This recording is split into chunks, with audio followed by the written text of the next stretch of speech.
জঙ্গলের পথ ধরে হাঁটছিল মেয়েটি। হঠাৎ গাছের আড়াল থেকে যেন কারো দাঁড়িয়ে থাকার অনুভূতি হলো। সেই মুহূর্তেই চারপাশ অদ্ভুতভাবে নিস্তব্ধ হয়ে গেল, আর মেয়েটি বুঝে ওঠার আগেই হাওয়ার মতো মিলিয়ে গেল সেই মানুষ ছায়া। চারিদিকে তাকিয়েও কাউকে দেখা যাচ্ছিল না। হঠাৎ তার কাঁধে ঠান্ডা স্পর্শ।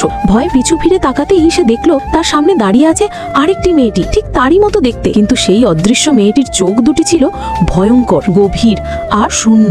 চোখাচোখি হতেই আতঙ্কে চিৎকার করে ওঠে সে।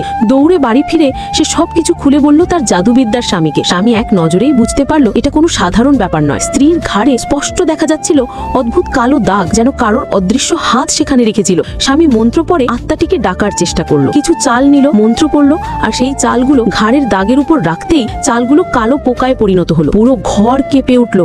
আর ঠিক তখনই আত্মার আবির্ভাব ঘটলো। স্বামী মন্ত্র পড়ে আত্মাটিকে বশ করার চেষ্টা করলো, কিন্তু যতবারই সে শক্তি প্রয়োগ করে আত্মাকে বেঁধে রাখতে চাইছে, ঠিক ততবারই প্রতিক্রিয়া উল্টো দিকে যাচ্ছে। দ্বিতীয়বার আরো জোরে মন্ত্র পড়া শুরু করলো সে। স্ত্রীকে সামনে বসিয়ে বাইরে নিয়ে গিয়ে আত্মাকে হাজির করার চেষ্টা করলো। এইবার আত্মা এলো, কিন্তু বশ না হয়ে সরাসরি মেয়েটির শরীরে ঢুকে গেল। স্বামী অবাক হয়ে গেল, কোনো মন্ত্রই কাজ করছে না কেন। এদিকে দূর থেকে এক দুষ্টু মহিলা সেই আত্মাটিকে নিয়ন্ত্রণ করছিলেন। তিনিই আত্মাটিকে পাঠিয়েছিলেন মেয়েটির কাছে। এরপর কি হয় তা জানতে চাইলে লাইক এন্ড সাবস্ক্রাইব তো করতেই পারো।